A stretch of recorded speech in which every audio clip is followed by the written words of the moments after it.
What is going on, guys? Welcome to your 56th Java tutorial, and in this tutorial I'm going to be talking about more about polymorphism and how you can have polymorphic arguments and also return types and a bunch of boring stuff like that.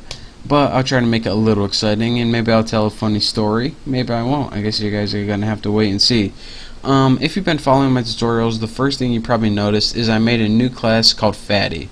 And we need to build this class to demonstrate what Fatty can do to food, tuna, and pot pie. If you haven't guessed, he's going to be eating these classes, because fatties love food, tuna, and pot pie. Trust me, I know firsthand.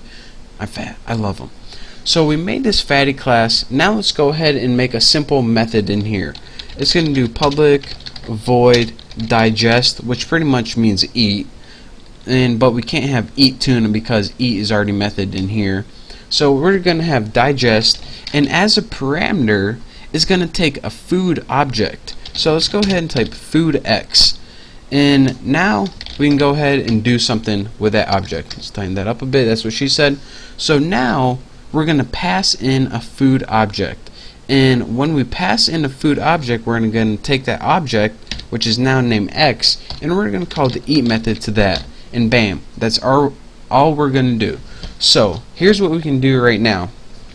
For example, if we had a food object named Bucky, we can pass in the name Bucky, and then it's going to say, alright, whenever we call Bucky.eat, it's going to say this food is great.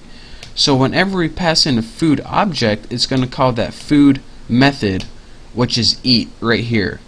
But what you didn't know, or maybe you did if you know Java, what you didn't know is anytime you can pass in a food object, you can also pass in objects of its subclass. For example, you can pass in tuna and pot pie. So since this object, or excuse me, this method has the privilege of accepting a food object as its argument, it can also accept any subclasses such as tuna and pot pie. So, oh, what'd you say? You don't believe me? Well, let me just go ahead and prove it right here. Let's go in our main apples method, and let's go ahead and start making some objects. Let's go ahead and make a fatty object, and we'll name it Bucky because that's me and I am fat.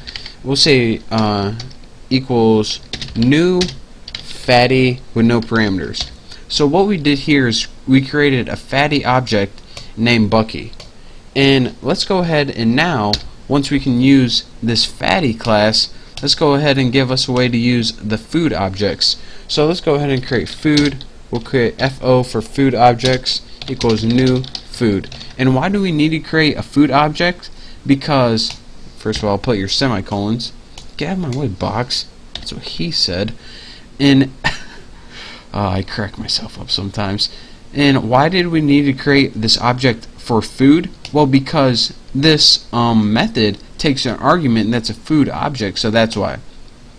So now let's go ahead and call this. With our fatty object, which is Bucky, because I'm fatty, we'll put Bucky.eat right there. And now let's go ahead and as our argument, remember, or excuse me, that's digest, isn't it? And as our argument for the digest method in our Bucky object, it takes one food object. So we only have this object right here, FO. So let's go ahead and pass that in and see how it works. Okay, run that baby. And it says, this food is great. Wow, that food must be great. Wonder what it is. Probably double cheeseburgers, you fat piece of oh, sorry. And anyways, now you pretty much know how you can pass in objects into methods. But wait, Bucky, you said that you can pass subclasses in as well. Well, I didn't lie. Anytime you can pass a food object in as a method, as an argument, you can also pass the subclasses, which are in this case tuna and pot pie. So for example, we have this fatty digest method that takes a food object as its argument, but food also has the subclasses of pot pie and tuna. So let's go ahead and make a food, let's name it PO equals new food. Get out of here, and bam, just like that.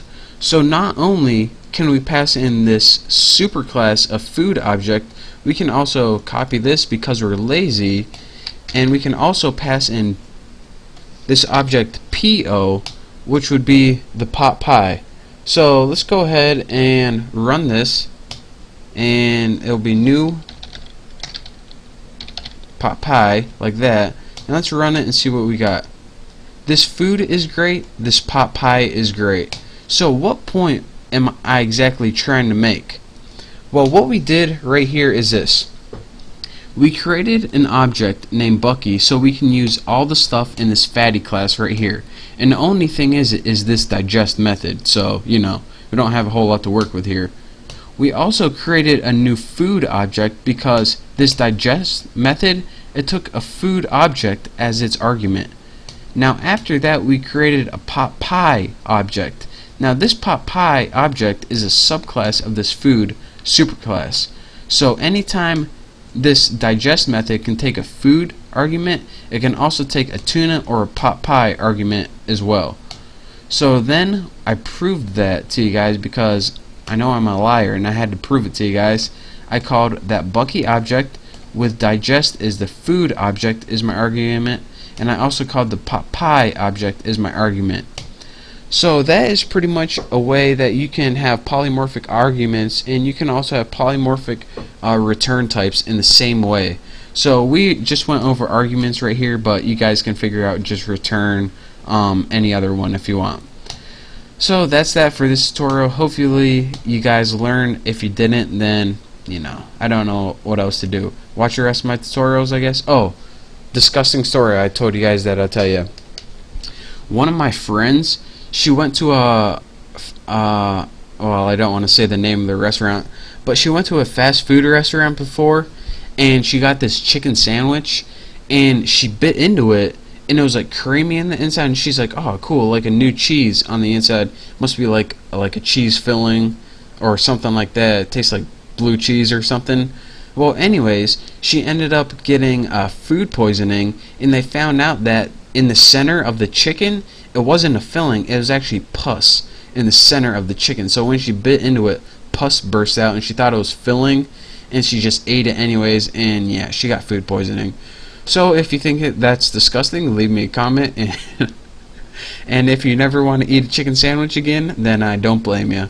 But it wasn't from McDonald's or Wendy's, so you guys are still good to eat there. So in any way, thank you guys for watching. Hopefully you enjoyed my disgusting story and my tutorial.